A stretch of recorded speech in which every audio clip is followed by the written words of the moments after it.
사랑하는 성도님들, 저한테는 오랜 야망이 있습니다. 아직도 이루어내지 못한 크나큰 소원이 있습니다. 그것은 바로 수염을 기르는 것입니다. 항상 수염을 기르고 싶었습니다. 물론 이게 특별하게 막 멋을 부리려고 그런 건 아니에요. 실제로 제가 수염을 길렀을 때 그게 얼마나 어울릴지도 모르겠지만 그게 무슨 멋을 부리고 싶어서가 아니고 솔직히 말하면 너무 귀찮아요. 아침마다 면도하고 막 이게 너무 귀찮아서 수염을 기르면 면도는 할 필요가 없잖아요. 그러니까 그 귀찮음을 피하고 싶어서 그래서 이제 항상 면도를 하고 싶지 않은 그 마음에 수염을 기르고 싶었어요. 근데 그 수염을 기르려고만 하면 언제나 어마어마한 민원들이 들어옵니다. 그게 뭐냐? 왜 그렇게 수염을 기르냐? 너 지금 그게 멋있냐? 왜 그러냐? 엄청 핍박이 들어와요.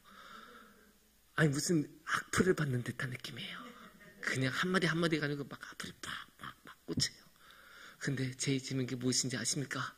가장 강력한 민원을 보내는 사람들은 바로 가장 가까이 있는 가족이란 점입니다. 가족부터 그렇게 공격이 들어오고 민원이 들어오기 때문에 버틸 수가 없습니다. 제가 지금이야 이제 매일 이제 교회에서 일도 하고 하니까 항상 이렇게 단정하게 하는데 옛날에 학생 시절 때 특히 방학 때는 한 번 집에 들어가면 안 나가잖아요. 그러니까 마음만 먹으면 막 일주일씩도 안 나갈 수 있잖아요.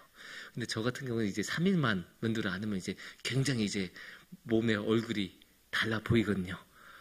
그래서 그럴 때 볼 때마다 어머니 뭐 이러면서 너 면도 안 하니? 아니 저 나갈 일이 없는데 그래도 면도는 해야지.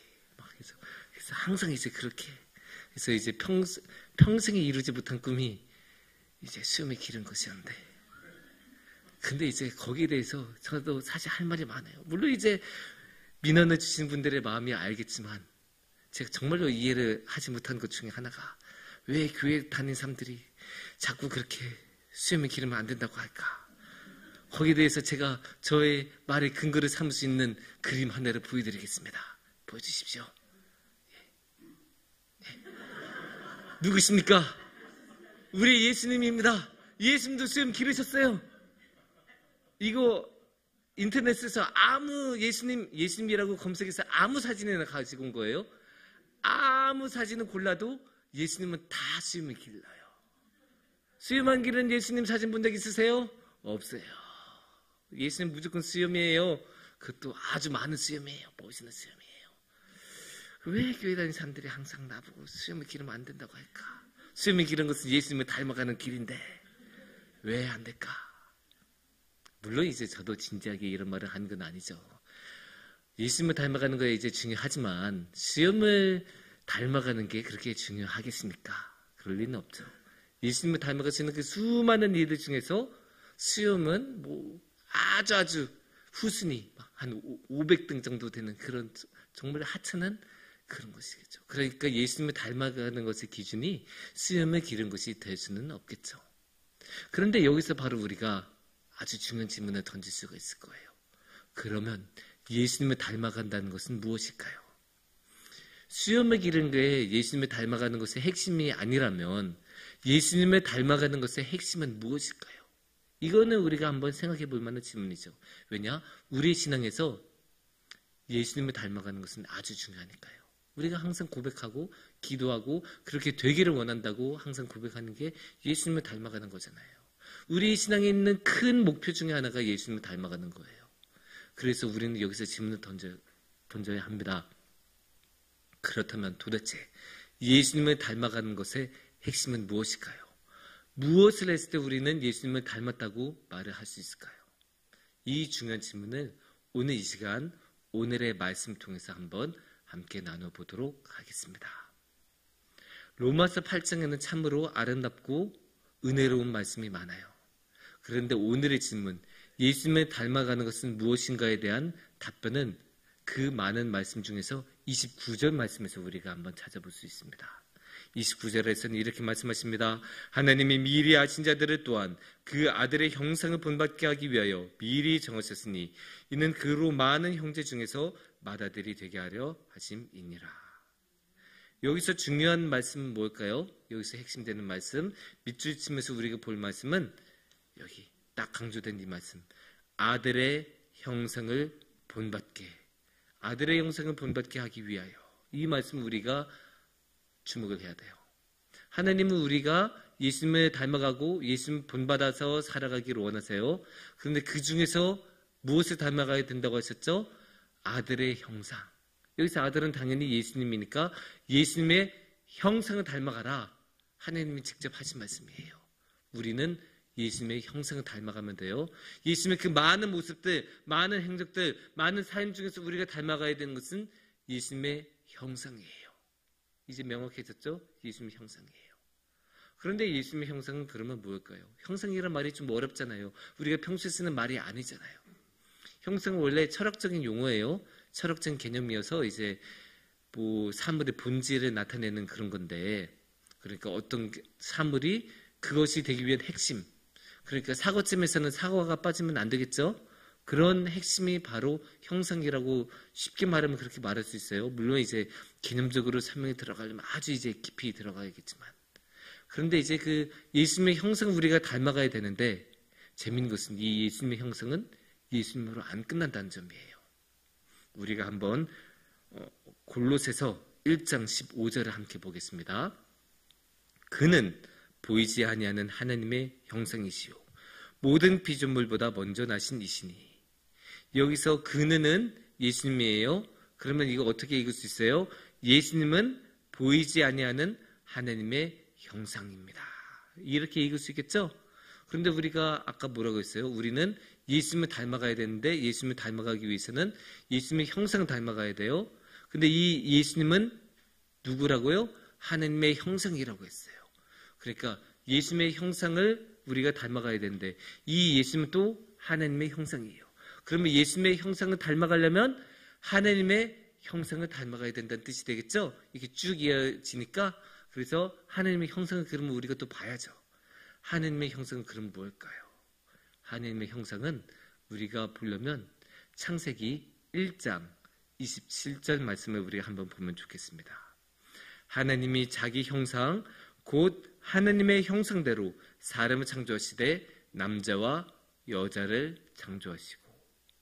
아주 유명한 말씀이에요. 신약에서는 아주 자주 인용이 되는 말씀이에요. 왜냐하면 여기 뭐라고 나와요? 하나님의 형상이 나오고 이 하나님의 형상대로 사람 창조했다. 그러니까 사람 안에는 하나님의 형상이 있는 거예요.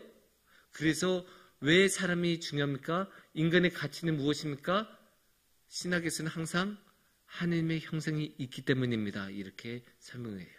그리고 그 근거가 되는 말씀이 이 1장 27절이에요. 하나님이 우리를, 하나님이 인간을, 하나님이 사람을 하나님의 형상대로 창조하셨으니까. 여기서 우리가 항상 사람을 존중해야 되고 사람을 존귀히 여겨야 되는 이유가 여기서 나온 거예요. 다른 곳에 나온 거 아니에요. 하지만 이제 다시 한번 우리의 그 주제로 다시 돌아오면 우리한테 중요한 건 그러면 이 하나님의 형상이라는 게 뭐냐?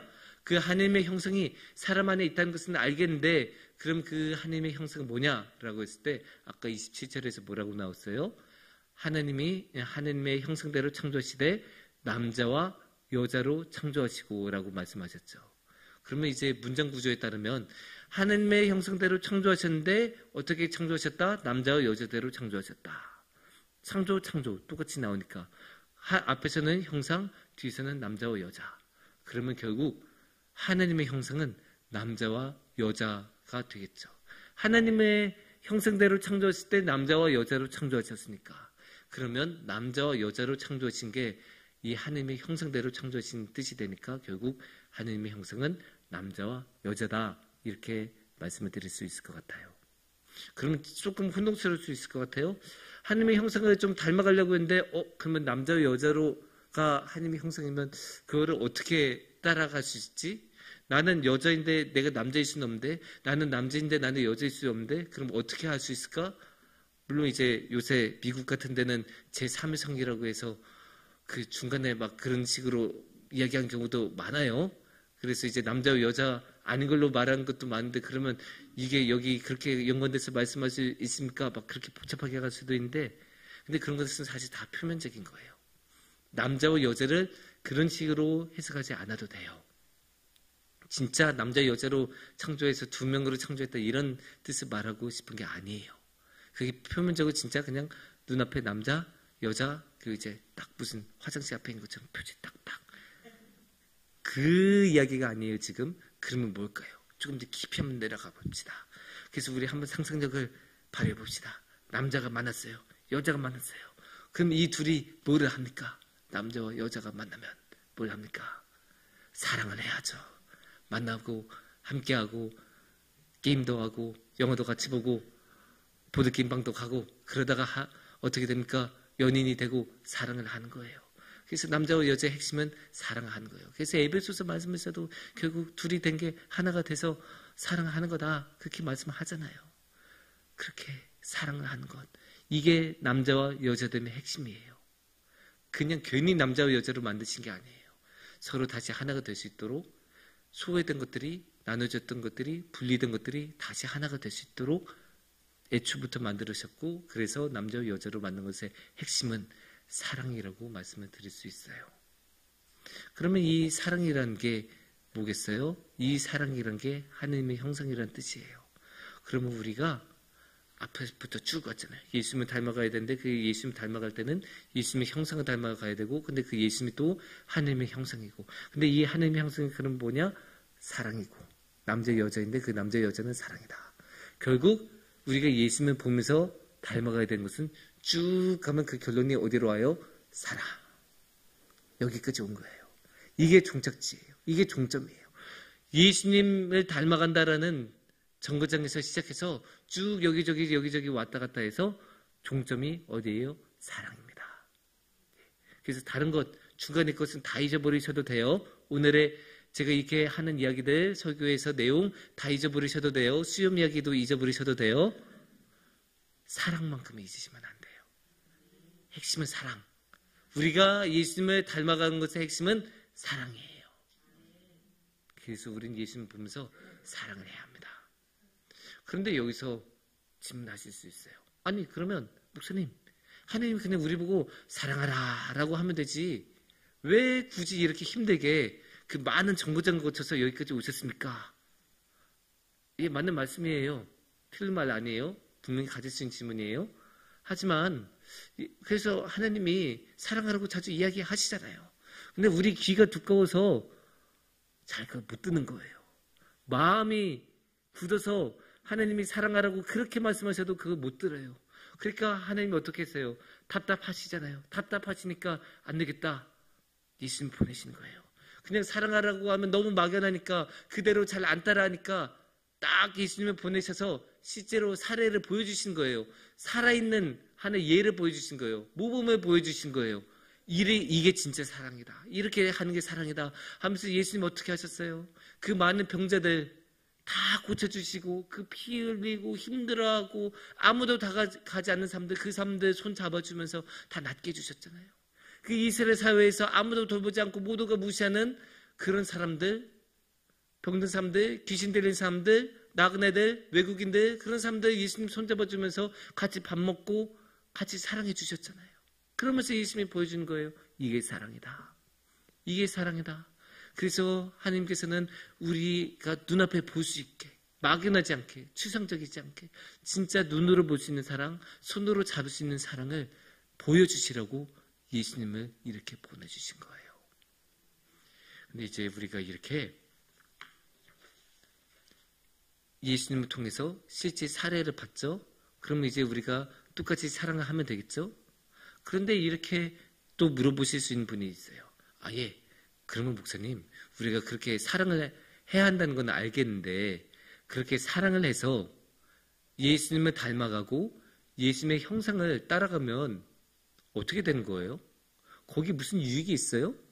지금 그렇지 않아도 제 인생 바쁘고 너무 힘든데 그것까지 해야 돼요? 그거 하면 뭐가 좋은데요? 라고 물어보실 수 있죠.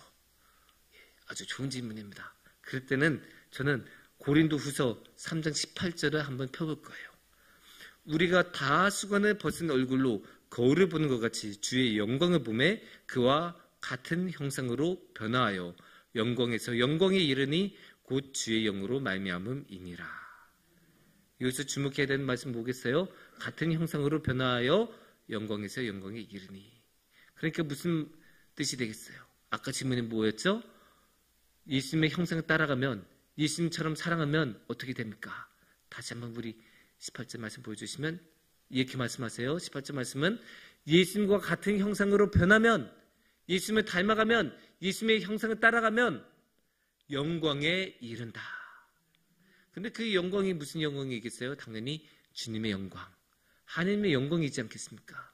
그러니까 우리가 예수님의 형상을 닮아가면, 예수님처럼 우리가 사랑하면 영광을 얻는다는 거예요. 근데 그 영광이 그냥 영광이겠어요? 그냥 영광 받고 기분 좋은 거겠어요? 뭐 메이저리그 같은데 명예전당 올라가는 그런 영광이겠어요? 아니에요. 예수님의 영광은 결국 영원한 영광이잖아요.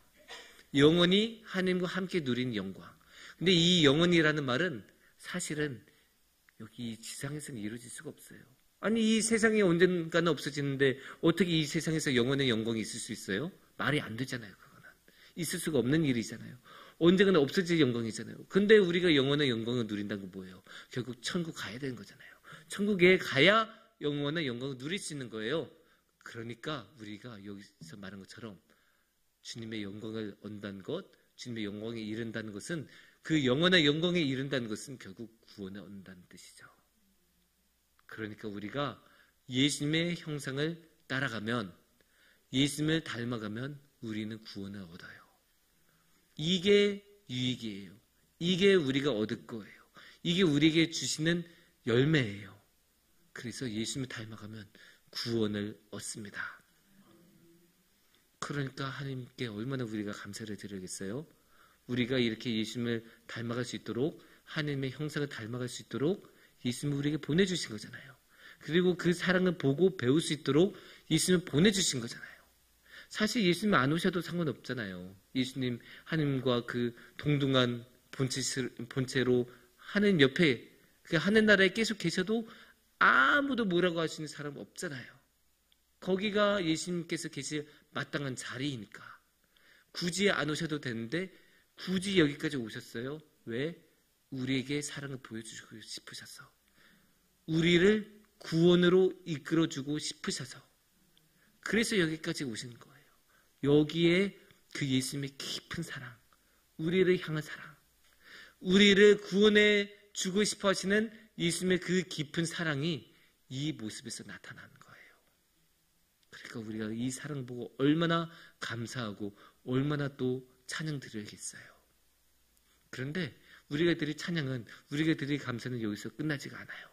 한 단계, 한 걸음 더 나아가야 돼요. 그 한 단계를 더 나아가려면 다시 한번 오늘의 말씀 8장 29절을 봐야 합니다. 하나님이 미리 하신 자들을 또한 그 아들의 형상을 본받게 하기 위하여 미리 정하셨으니 이는 그로 많은 형제 중에서 맏아들이 되게 하려 하심이니라. 미리 정하셨어요. 그냥 갑자기 하신 게 아니에요. 갑자기 일이 이렇게 흘러가면 안 되는데 가라, 이게 아니에요. 하나님은 예수님을 전해주시려고, 이 땅에 보내시려고 아주 예전부터 아주 오래전부터 결정하셨어요. 미리 정하셨어요. 이미 다 계획이 있었던 거예요. 이미 다 준비해 놓으셨던 거예요. 그냥 갑자기 없네 하면서 편의점 가서 사와야지 이런 게 아니에요. 이미 오래전부터 계획하셨어요. 우리를 구원하시려고, 우리를 사랑하시려고, 우리와 함께 하시려고, 우리를 닮아갈 수 있게 해주시려고, 예수님을 보내주시려고 아주 오래전부터 미리 정해놓으셨어요.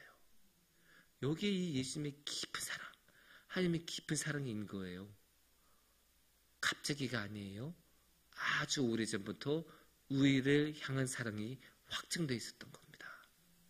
그 사랑을 우리는 항상 믿고 보고 잡고 따라가야 되고 닮아가야 되고, 그래서 사랑해야 합니다. 사랑하는 성도님들, 물론 예수님을 닮아간다고 해서 그 닮아가는 게 쉽지 않죠. 닮아간다고 해서 다 닮아간다면 우리가 이미 다 사도 바울과 같은 위대한 성인들이 되겠죠. 그거 쉽지 않아요. 당연히 어려운 일이죠. 예수님의 그 인격이 얼마나 고결하신 분이고 얼마나 그 인격의 높이가 있으신 분인데 우리가 그거를 쉽게 따라갈 수 있겠습니까? 또 예수님의 사랑이 얼마나 깊고 오묘한데 얼마나 무조건적인데 그것을 우리가 손쉽게 따라할 수 있겠습니까? 당연히 어려워요. 또 우리가 일상에서 우리의 사회적인 맥락에서 해야 될 것 다 하면서 그 사랑까지 실천하는 것 당연히 어려운 일입니다. 하지만 그게 어렵다고 해서 우리가 안 해버리면 그냥 손 놓아버리면 그 사랑을 따라갈 수 있는 길은 영영이 막혀버린 거예요. 그러니까 우리는 아무리 힘들더라도 다시 한번 사랑해보려고 노력해야 되고 다시 한번 예수님을 닮아가려고 예수님 바라보는 거고 어떻게든 예수님 한 발짝이라도 더 다가가려고 예수님의 형상 한 번이라도 더 바라보고 하나님의 형상 한 번이라도 더 바라보고 한 번이라도 더 사랑하려고 노력해야 돼요. 그렇게 우리가 사랑하고 사랑할 때 우리는 주님과 함께하고 주님과 함께 그 영원한 나라에서 구원을 누리고 하나님과 함께 할 수 있는 그 큰 복을 누릴 것입니다. 함께 기도하겠습니다.